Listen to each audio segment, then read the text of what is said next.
but this one did not say that, so I don't know if it is the same. But anyway, the point of this, in that little rant, is that I've taken this test before, not on this website, but like I've taken a personality test before, and it wasn't the exact same result. So yeah, if you get something, remember that it can change and your personality changes over time. Also, before we get into my exact results and everything about that, don't forget to leave a review, subscribe, follow, do all the things. And I know I say this every episode, but I think it's a really good reminder. And yeah, also thank you to everyone who's been leaving reviews. We're almost at 20 reviews, which is pretty cool. I really appreciate hearing what y'all think, and it makes me happy. So yeah, thank you so much. Hey girly girls, happy Monday and welcome back to the pod. So let's just jump right in with the best and worst of the week. So the best of the week is that I don't have school today. It's currently Friday, and let's just say today has been a very interesting day. This morning, I actually tried to pierce my ears. I did my third piercing, and it took like an hour because one of the needles got stuck, and then the other one I just didn't put it in straight, so it was at such an angle. But now they're in. It's a few hours later. I took some Tylenol. It's kind of starting to hurt now. When I first did it, it really didn't hurt. But now it kind of does. And I told my mom, she's not that mad. She was more just like, you're stupid. So, I mean, that's fine. I haven't told my dad. He'll probably also just say, you're stupid. But, it's okay because it looks cute. It might be a little uneven. Might have to get it redone. But, it was fun. It was a learning experience. I made sure to sanitize everything. So, hopefully, I won't get an infection. But, yeah. So I just finished my English homework after I pierced my ears. I ate a muffin. And then later today, oh my god, I'm so excited. 3 movies came out today, and I want to see all of them, okay? The first one is After We Collided. It's the second After movie, and it's came out on Amazon Prime. I'm gonna watch that right after I finish recording this. I was super tempted just to be like, no, no. Oh my god, why did I sound like I was saying? Ah! I was tempted just to not record this episode today, just so I could watch all the movies, but I'm like, no, gotta do it. So I'm gonna record this episode, then watch After We Collided. There's also a second Borat movie coming out, which I really want to see. And then Shawn Mendes made a movie, and if you don't know anything about me, well, I'm low-key obsessed with Shawn Mendes. I went to his concert last summer. Best day ever. I literally cried and almost peed my pants. He's so sexy. Oh my god, I love him. But anyway, yeah.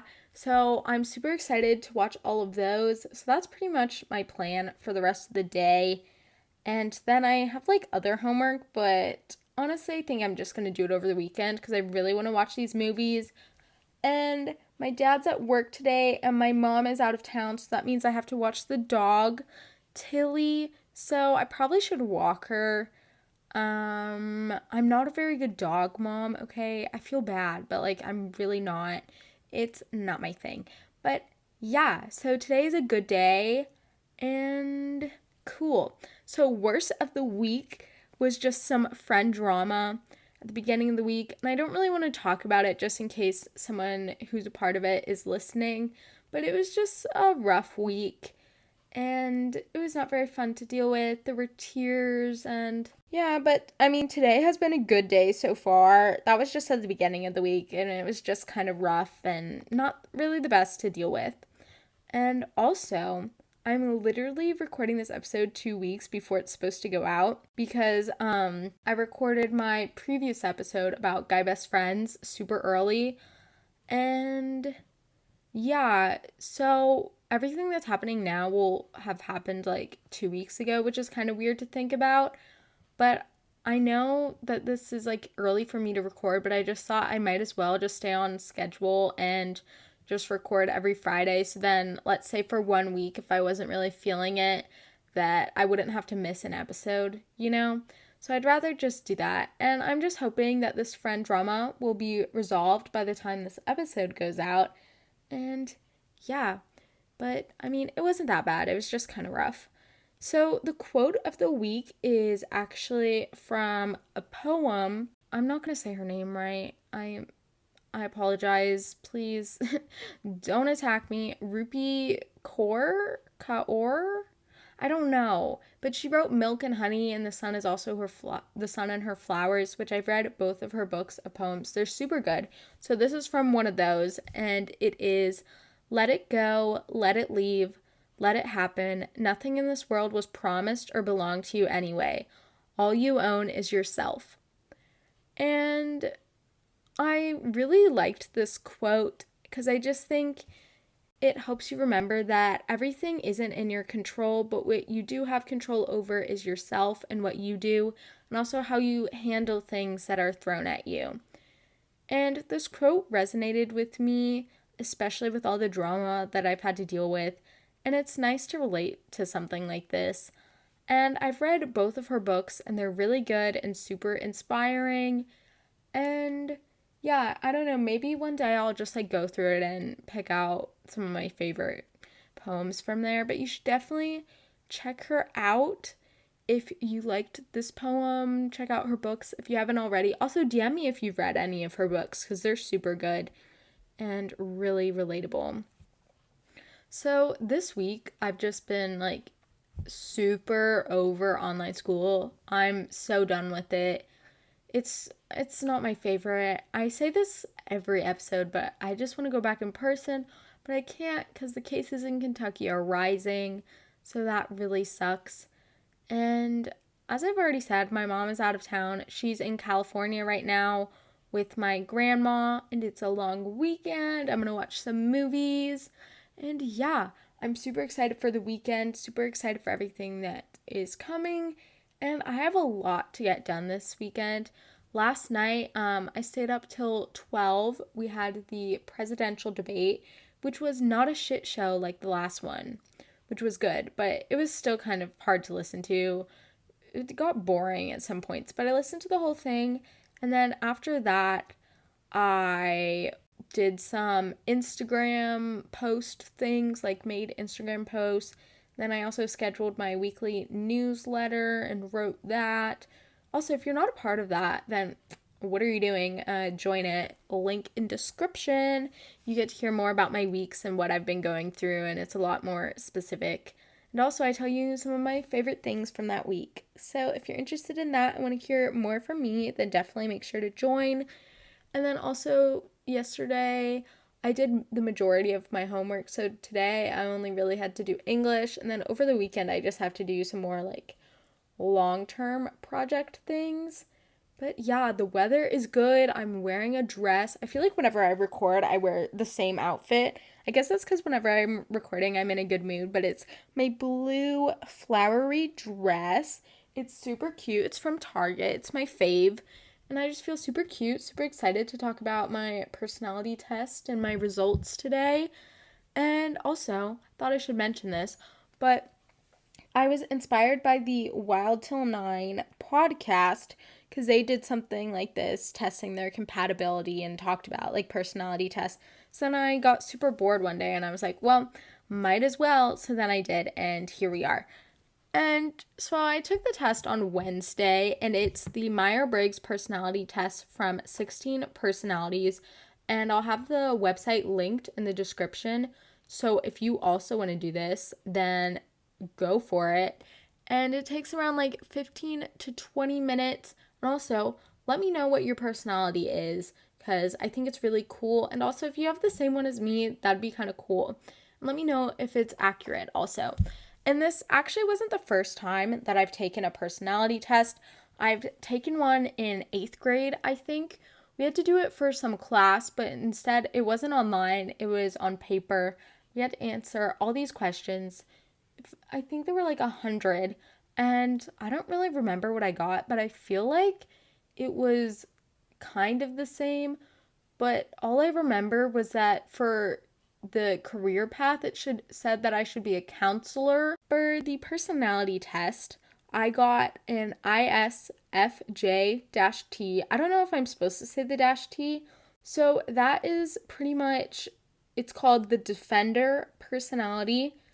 And I'm just gonna go through a few of the things that it says that I have, and then I'll let you know like how accurate it actually is. So I'm just gonna say like what each like main category thing it says I am. So introverted, observant, feeling, judging, and turbulent. What that pretty much means, because that probably made zero sense. Introverted is how we interact with the environment, and it says that introverted individuals prefer solitary activities and get exhausted by social interaction, and they tend to be quite sensitive to external stimulations, for example, sound, sight, smell, in general. And I got 86% introverted, 14% extroverted. And I would say that's pretty accurate. You can ask any of my friends. I'm definitely a very introverted person. Doing social things really is super draining. It makes me exhausted. I get tired. And I'd rather just sit in my room, read a book, watch a movie, go for a walk, all those things. And I really wouldn't want to go to a party. It makes me anxious. So I would say that's pretty accurate. And then the next trait is related to energy. And this shows how we direct our mental energy. And I had 54% observant, 46 intuitive. So that's pretty close, I guess. Observant is, or if you're observant, it says that you're highly practical, pragmatic, and down to earth, and that you have strong habits and focus on what's happening or has already happened.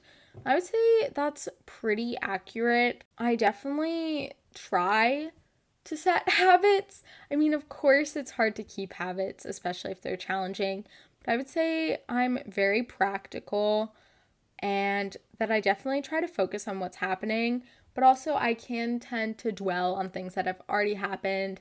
And I would definitely say that I'm pretty empathetic. I try to relate with people. I mean, you guys know I have this podcast. If someone's going through something, I try to talk to them, try to help them. And I would definitely say that I'm not competitive. So that's pretty accurate too. Even when I played volleyball, I could care less if we won or if we lost. Like, I was just there to have fun. I wasn't very competitive. And I feel like that's not a good quality to have as like a teammate, but I was just there to have fun. And I definitely think that I do try to focus on social harmony and cooperation. I don't like when people fight. I don't like seeing conflict. It stresses me out. And that's just not my fave thing. So the next major topic is tactics, and this trait reflects our approach to work, planning, and decision making. So I had 57% judging, 43% prospecting. So I was mostly judging, but again, these are a little close together. So judging individuals are decisive, thorough, and highly organized, and they value clarity, predictability, closure, preferring structure and planning to spontaneity. Yeah. So 100% accurate, yes. I would say I'm very organized. My parents think I have OCD. I really don't. And I would say I'm very thorough, and I definitely value predictability. I don't like change. I don't like surprises. I like knowing what's going to happen. I mean, literally, I write to-do lists almost every day, like having a plan. And I like having things scheduled, okay? I don't like finding things out last minute. It stresses me out. And I don't like that. I also like closure. And I definitely prefer structure. I don't like when teachers say, okay, just do whatever. No, I like to know exactly what I need to do, how I need to do it. And yeah, I think that's just, it's kind of like a safety blanket for me. Makes me feel better. And I really don't like being spontaneous. Again, it makes me anxious. And for all those people who are spontaneous, that's cool. I'm jealous of you. Like, rock on. You're cool. Can't relate. Okay, the next one is identity. And it says this trait underpins all the others, showing how confident we are in our abilities and decisions. So I had 82% turbulent, 18% assertive. Dang, that's a really big gap. Okay, so I was mostly turbulent, And it says turbulent individuals are self-conscious and sensitive to stress. They are likely to experience a wide range of emotions and to be success driven perfectionists and eager to improve. Yeah, 100%. I would definitely say I'm not really self-conscious about myself per se or like physical traits, but more self-conscious about what I do and not thinking what I do is good enough, like this my blog or this podcast or schoolwork. Not really self-conscious about like myself as a person just cuz I know I'm cool, but like the actual stuff that I do, it's just I get worried about what other people think. I don't think it's good enough. And I'd definitely say that I'm very success driven. My parents have always told me that I need to be successful, that I will be successful, and it's just a lot of pressure, I think. And I'm definitely a perfectionist. I mean, I don't know, maybe not. I would say I'm kind of a perfectionist, but not really. I mean, compared to some people, it might seem like I am, but then I have other friends who are like absolutely 100% without a doubt a perfectionist. And I wouldn't say that's me. I just always try to do the best of my abilities. And I don't like doing something half-assing something and leaving it knowing when I could do something better, like, and focus on the past or like something I said in the past or whatever. So the next part is nature. And it says this trait determines how we make decisions and cope with emotions. And I had 88% feeling and 12% thinking. Oop. So, feeling individuals are sensitive and emotionally expressive, and they are more empathetic and less competitive than thinking types and focus on social harmony and cooperation. And I would say, out of like all these major traits, this one is definitely the most accurate. I would definitely say I'm a sensitive person and that I try to express my emotions. I'm not afraid to show people my emotions, especially like friends or parents. Like if I'm sad, I'll let someone know. And I'm not really scared to like cry in front of people. I mean, I've literally cried in the middle of school before. Like I don't care. For example, literally last night I spent an hour creating 2 Instagram posts just because I wanted them to be perfect. I wanted them to fit in my feed. And I don't even know if they're even that good or if anyone will notice. But just little things like that I think really get to me and I guess show some perfectionist traits. And I would definitely say that I'm eager to improve. I love improving. I'm always looking to improve myself, what I'm doing, and I'm always just trying to be better, striving to be better. So, yeah. So that was just like a little overview of some of the traits. Next, I was thinking of going more in depth about what it says about being an ISFJ-T. You can also be an ISFJ-A, which I think just means it's the same, but like assertive instead of turbulent. Also, I don't know if I mentioned this, but my personality type is called the Defender. So whenever I mention that, that's just instead of saying ISFJ-T, because that's kind of hard to say, and I think I've already messed it up a few times. So yeah, let's just get more into it and see what it has to say about like the specifics and if it's actually accurate or not. So it says defenders have a tendency to underplay their accomplishments, and while their kindness is often respected, more cynical and selfish people are likely to take advantage of defenders' dedication and humbleness by pushing work onto them and taking the credit. So, yes, I would definitely say this is true, especially in school, relating to people taking advantage in like group projects, because I feel like people tend, or at least in a group, people will think that if they don't do something, then I'll just pick up the slack and do something, which is usually most of the case, because I mean, I think that I'll do it better than them, which, I mean, maybe that's really arrogant and self-centered, but like, I would do better than them. So, yeah. I also think that's part of the personality where I just think I'm better than other people, which is really awful to say and makes me sound very egotistical. But guys, I swear that some people are just like absolute like stupid idiots. And I wouldn't say I'm the smartest person in the world, but I'm definitely not stupid. And some people are, and it pisses me off. Okay, that isn't even related, but Anyways, so I would also agree that I definitely underplay my accomplishments.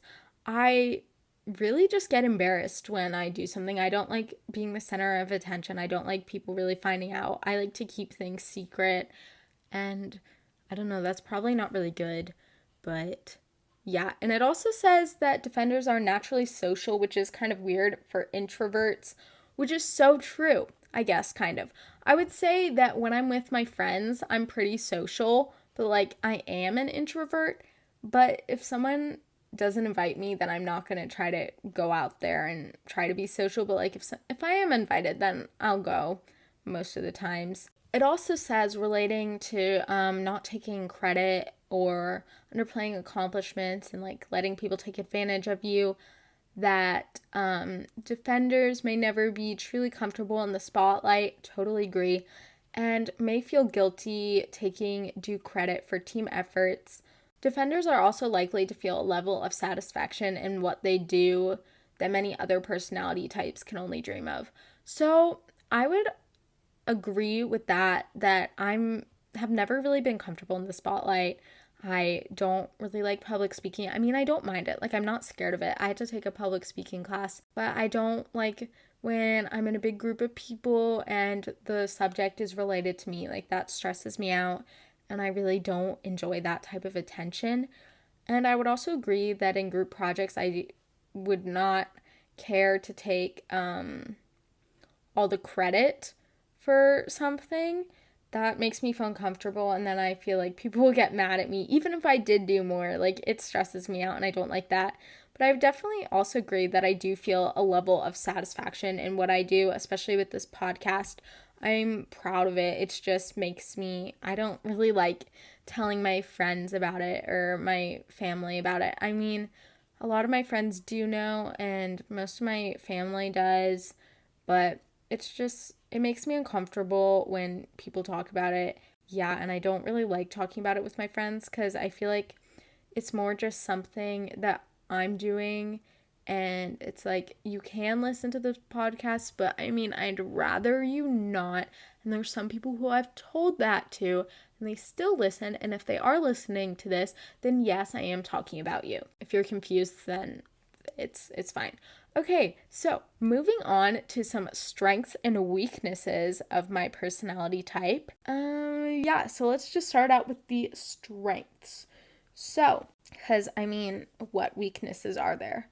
None. Literally none. I mean, I'm practically perfect. So, the first one is supportive, and it says that defenders are universal helpers, sharing their knowledge, experience, time, and energy with anyone who needs it, and are all the more so with friends and family.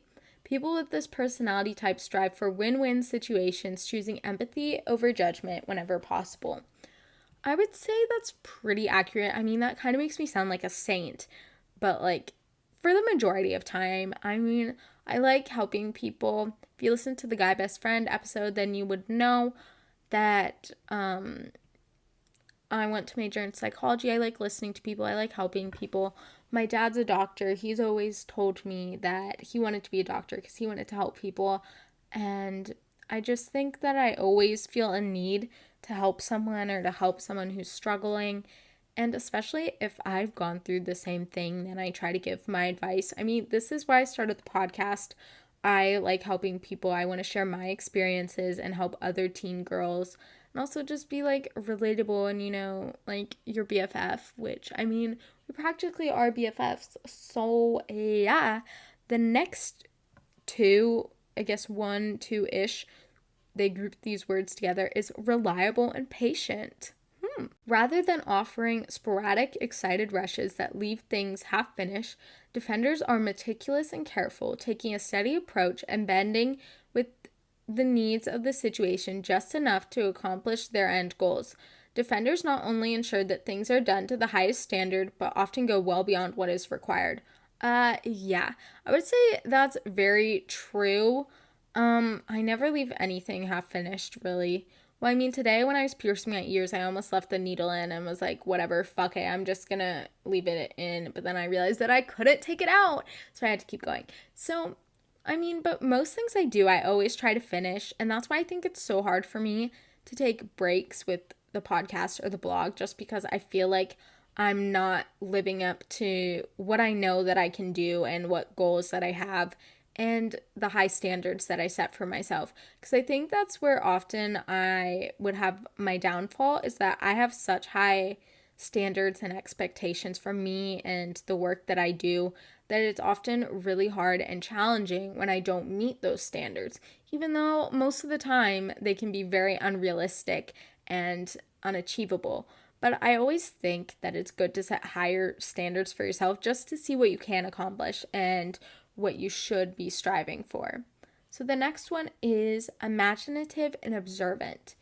Defenders are very imaginative and use this quality as an accessory to empathy, observing others' emotional states and seeing things from their perspective. With their feet firmly planted on the ground, it is a very practical imagination, though they do find quite fast. So I would also say this is pretty accurate. As always, I try to see things from other people's perspectives, and when someone's telling me something, I try to think about why they would have done this, why they were feeling this way, and how they could have interpreted the situation versus how I've been interpreting it. Because I always think it's important to view things from the other person's perspective, to just see that we all really see things differently. And even today for my English class, we had to watch a lot of videos about the philosophy of linguistics and just how there's a difference between what the speaker means versus what the audience is understanding. So I always think that's important to keep in mind what the other person is thinking, all their character traits that would maybe make them draw that conclusion. So I always try to keep that in mind. So again, pretty accurate. And there are just 3 more of the strengths, and then I'll move on to the weaknesses. So the next strength is enthusiastic, and it says, when the goal is right, defenders take all this support, reliability, and imagination and apply it to something they believe will make a difference in people's lives, whether fighting poverty with a global initiative or simply making a customer's day. I don't really know if that's very accurate. I mean, I would say all these strengths are making me seem like I'm a saint and that I am always thinking of others, which I would say is not true. Of course, I'm not perfect. Of course, I have selfish moments and think about myself. So I would say this strength is definitely, I would not say not me. I know this sounds horrible to say, but like, I think it's very easy as people to only focus on what affects us. And I often fall victim to that, thinking that if it doesn't affect me, then it doesn't matter. So while I often fall into that mindset, I don't think this trait really represents me. So I would say X that one out. So not really enthusiastic. So the next one is loyal and hardworking. Given a little time, this enthusiasm will grow into loyalty. Defender personalities often form an emotional attachment to the ideas and organizations they've dedicated themselves to. Anything short of meeting their obligations with good hard work fails their own expectations. I would say that's pretty accurate. That I would often say that I do get attached to things I'm doing, like this podcast or like my blog, and that, again, when something doesn't meet my expectations, I see it as not good and not good enough, and that I need to start over. So the next one is good practical skills. It says the best part, defenders have the practical sense to actually do something with all this altruism. If mundane routine tasks are what need to be done, defenders can see the beauty and harmony that they create because they know that it helps them care for their family, friends, and anyone else who needs it. No, that's boring. No, can't relate. I don't like that one. This is making me seem like I'm such an amazing person, which, like, half of these I don't relate to, and it's making me feel kind of shitty, but, like, no. If something's boring, then I mean I will do it, but it's not because I want it to be better for other people. It's because I know I have to do it, if that makes sense. Okay, moving on to the weaknesses. I wonder if these will be more accurate or less accurate. I mean, we'll see shortly. So the first one is humble and shy. It says, the meek shall inherit the earth, but it's a long road if they receive no recognition at all. This is possibly the defender's biggest challenge, as they are so concerned with others' feelings that they refuse to make their thoughts known or to take any duly earned credit for their contributions. Defenders' standards for themselves are so high that knowing that they could do some minor aspect of a task better, they often downplay their success entirely. I would say this is like 50-50 accurate. I think that in middle school, this would have been 100% accurate, is that I would be so focused on other people's feelings that I would refuse to acknowledge my own thoughts. But I think as I've grown older, that isn't as accurate, and I do pay more attention to what I'm thinking and how I'm feeling, because of course I always think it's best to focus on yourself, focus on what you need to improve before you go out helping other people, because if you can't even help yourself, then how are you going to help anyone else? So I don't think that part is accurate. But again, relating to the standards, I would say that I do have high standards, and that when I figure out something I could have done better, that I do downplay my success, and I do that a lot. And I guess that is a weakness, I don't know, but I would definitely relate to that. I do downplay my success. I try to make other people feel better if they haven't accomplished as many things or aren't quote unquote as successful as I am. Though, how successful can you be as a 16-year-old high school junior? I mean, I don't know, man. But yeah, I would say 50-50. So the next one is that I take things too personally. It says defenders have trouble separating personal and impersonal situations. Any situation is still an interaction between two people after all. And any negativity from conflict or criticism can carry over from their professional to their personal lives and back again. Again, I would say this was me in middle school, but now, not really. I mean, I definitely don't think I take things too personally. For example, in my English class, we had to do workshops for our essay. So we had to read an essay aloud to the class, and then we had to get constructive criticism. And if I did this in English, I would have thought all the negative things people were saying about my essay was like attacks on me, but I did not take it that way. It was all super helpful, super constructive. And even when someone was like, this is not working at all, I wouldn't be like, oh my God, they hate me. Like, they hate me as a person. And then, therefore, since they said something bad about my essay, I don't like them, they don't like me. No. So I would say that I don't take things too personally. And if something happens in a school, podcast, or blogging scenario, I'm not going to carry that over into how the person sees me personally, because I think that there should always be a separation between professional and personal life. So no, I don't agree with that. The next one is that ISFJ-Ts repress their feelings. And it says people with the defender personality types are private and very sensitive, internalizing their feelings a great deal. Much in the way that defenders protect others' feelings, they must protect their own, and this lack of healthy emotional expression can lead to lots of stress and frustration.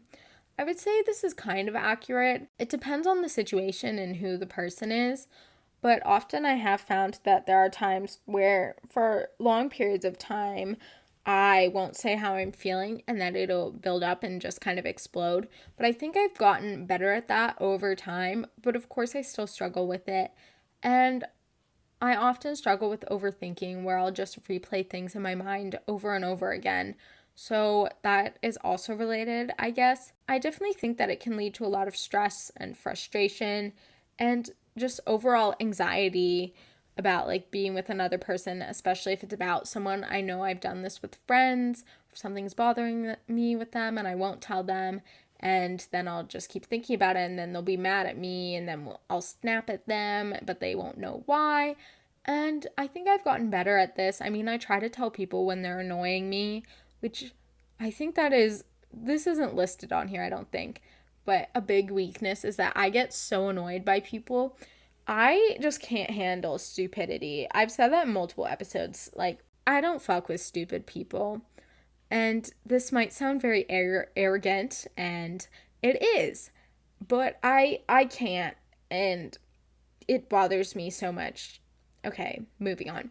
So the next weakness is that I overload myself. And it says, Defender's strong sense of duty and perfectionism combined with this aversion to emotional conflict to create a situation which is far too easy for defenders to overload themselves or to be overloaded by others, as they struggle silently to meet everyone's expectations, especially their own. I would say out of all these weaknesses, this one has so far been the most accurate. I would definitely say that I do have a strong sense of duty and perfectionism, and that this can lead for me to overload myself, but I don't know if it's per se emotionally, more like things that I make myself do and that I feel like I have to do. For example, as I mentioned, I feel like I can't take a break from doing stuff. When I'm doing homework, I feel like I can't stop because I'm on such a high, not actually high, guys, but like, you know what I mean, like, productivity high where they called like the flow state or whatever. So I feel like I have to keep going. Like with the podcast, I feel like I can't miss a week. With the blog, I feel like I can't miss a week.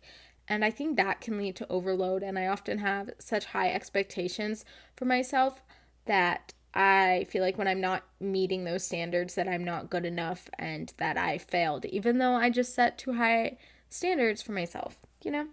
And related to like emotionally, I don't exactly understand what that means, but I guess in middle school, I would always try to meet everyone's expectations about what other people thought of me or what I thought they thought of me, and that could lead to me not feeling the best about myself.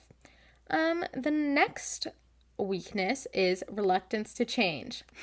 Yeah, so these challenges can be particularly hard to address since defender personalities value traditions and history highly in their decisions. A situation sometimes needs to reach a breaking point before defenders are persuaded by circumstances or the strong personality of a loved one to alter the course. 100%. This one is probably the only weakness that is 100% accurate. I hate change. You can ask anyone in my family. I don't like it.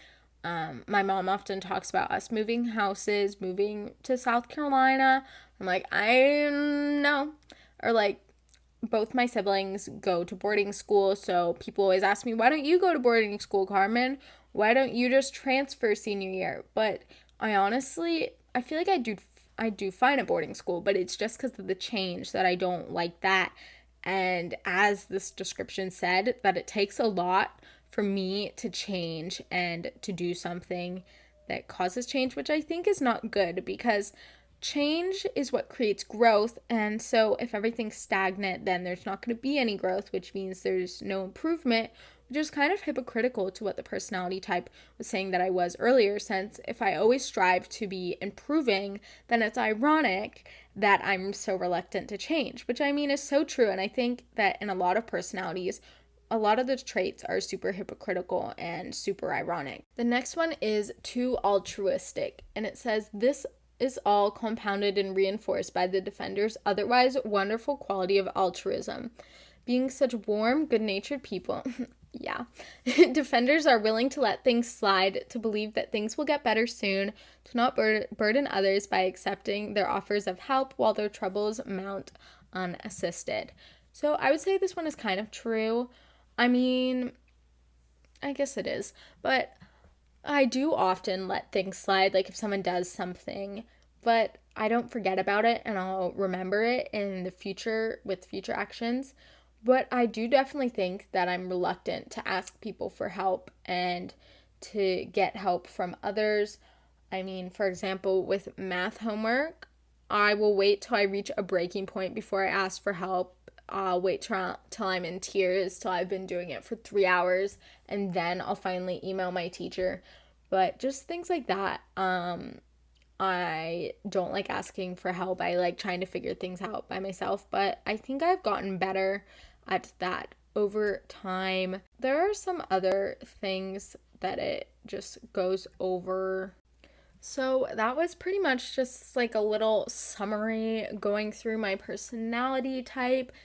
And yeah, so as you could tell, not everything was 100% accurate, but I would say it's definitely more accurate than like a zodiac sign or the anagram things. I think for the anagram, I'm type 4. Let me see. Okay, I don't remember what my anagram is, but I think it was something like the perfectionist or something. I don't remember what number that was. I mean, that was pretty accurate. And I don't know. I think it's interesting that, like, to be able to take tests like these just with technology and everything, and how they can have parts that are pretty accurate. And of course, there's gonna be things that aren't accurate, because how can you describe millions of people's personalities just with one test with 100 questions or something? It doesn't make sense. But overall, pretty accurate, and it was pretty fun to do, but definitely some things not accurate, not true. And I think it's important just to remember that your personality changes over time. Even on this website, it was saying that you should take the test every 6 months to see how your personality changes. Because, of course, like I've been saying, my personality was not the same in middle school as it is now. Like, things change over time due to circumstances as you get older, mature, and grow. So I think it's important not to weigh yourself so heavily on what you get on this one personality test you took in like junior year or something, and then base that off the rest of your life and decide your career path based on it. Like, don't do that, okay? This is just something fun you can do, fun to do with your friends. I think the anagram test is probably more fun than this one, but this one, the Meyer Briggs test, it's pretty descriptive, so it gives more information about that. You can also look at zodiac signs too. My zodiac sign is literally the complete opposite of me. I'm a Sagittarius. My birthday is December 18th, in case anyone was wondering. And I know a few other podcasters have birthdays in December, and there's also someone else who has a birthday on December 18th. So, birthday twins. But yeah, so that's super exciting. So as I was saying, Sagittarius, complete opposite of me. It's really funny because it's also the complete opposite of what this personality test says too. Even though the personality test isn't 100% me, but like even that is super opposite. I mean, as a Sagittarius, it says that I'm supposed to be adventurous, sociable, outgoing, which is like 100% wrong. I mean, for my twin sister, that's pretty accurate. But for me, no. As the Meyer Briggs test was saying, I'm pretty introverted. I don't like change. So pretty opposite of Sagittarius qualities. And I just think that's interesting, just seeing what everyone thinks about stuff. Also, like, I feel like so many people are obsessed with astrology and follow it so dogmatically. For example, my friends are so obsessed with astrology, and they have even like apps on their phone that send them daily notifications about how their week is gonna go, what to expect for the rest of the day. And I've even had a friend walk up to me and be like, my astrology app told me that I would have conflict with friends today, so I guess that explains why we had a fight. And I was like, what are you talking about? Like, what does this app know about your life? I just don't understand. Astrology has really never been accurate for me. Maybe that's just because of the sources I've been using, but I don't know. I feel like maybe if you went to like a professional or something, or someone who knew a lot about it, might be more accurate. But so far for me, just looking at the internet, the interweb, it has not been very accurate, and I don't really follow it or believe exactly what it says. I mean, it's super fun just to read some of the stuff it says that'll happen. I mean, right now, Mercury's in retrograde. Like, what the fuck does that mean? I don't even know, but like people keep telling me that. Like today when I pierced my ears, someone was like, well, I guess it's because Mercury's in retrograde, which literally made me pee my pants and was the funniest thing. But like, I don't know what that means. Or like in another podcast, someone said it, and my mom said it, and she doesn't even know what it means. And we looked it up, and it just did not make sense, and I don't understand. And I just don't understand how planets moving affects my romantic life or a recent conflict I had with my friend. Like, it does not make any sense to me. I don't understand at all, and I just, it makes no sense. If you believe in astrology, please let me know. Please let me know if it's accurate, because, like, I don't know who all this stuff is accurate for, and if it is accurate for you, then that's freaking cool. But, like, not for me. Also, you know those Instagram posts that are, like, your favorite drink has zodiac signs or whatever, and it's like shows you the drink that your zodiac sign would like the best. And mine is never the one that I actually like, but I always look at it. It's like on Refinery 29 or something. I don't know, something like that.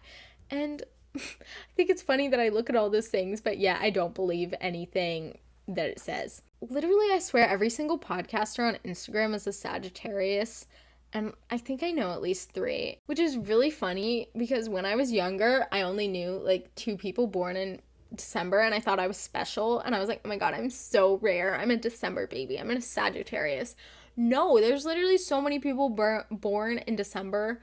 Like, now I know so many people, and I think that's honestly insane. And I think it's funny just seeing things that you thought were so crazy when you were younger, and now you're just like, no, you were wrong. Which, I mean, most things I thought when I was younger were just so wrong. So yeah, sorry, that was a little rant on zodiac signs and astrology. I'm not really into that stuff, so I don't think I'll do an episode about it, but maybe if I got like, what, I feel like you get like your astrology sign like professionally read, or like tarot cards. Is that related? I don't know. Well, someone let me know. But yeah, I don't think I'd do an episode about that. But I'm sure someone else will. And if you're into that stuff, then do an episode about it, because I'd be very interested in learning about astrology and like zodiac signs, because I think it's cool. It's just has never really worked out for me. So we're reaching the end of the episode, and I just wanted to do like quick little wrap up before we got to the conclusion. But make sure to DM me or comment on YouTube what your personality type is and or your zodiac sign, and also mention if it's accurate or not. Like, I want to know if anyone has one that's 100% accurate. It can be your zodiac sign or your personality from your personality test or the anagram, whatever. Let me know. I'm dying to know. Also, if you have the same one as me or 4 birthday twins, also let me know, because that's cool. And again, why are so many people born in December? And this episode was super fun to record, and that I hope it lets you get to know me better.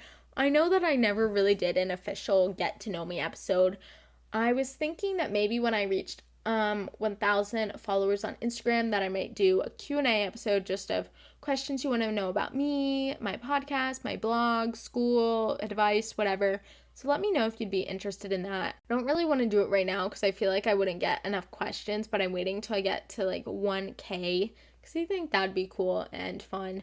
But this was just a little get to know me, and yeah, super fun, great time. It's been like 50 minutes or something, which is 50 minutes of me talking about myself because I'm the best. Yeah, so don't forget to leave a review, subscribe, follow, do all the things.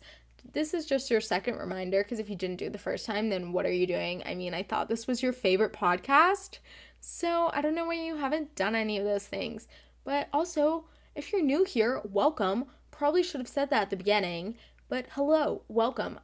Oh my god, I just realized that I never say my name in any of these episodes. Have I ever said my name on the podcast?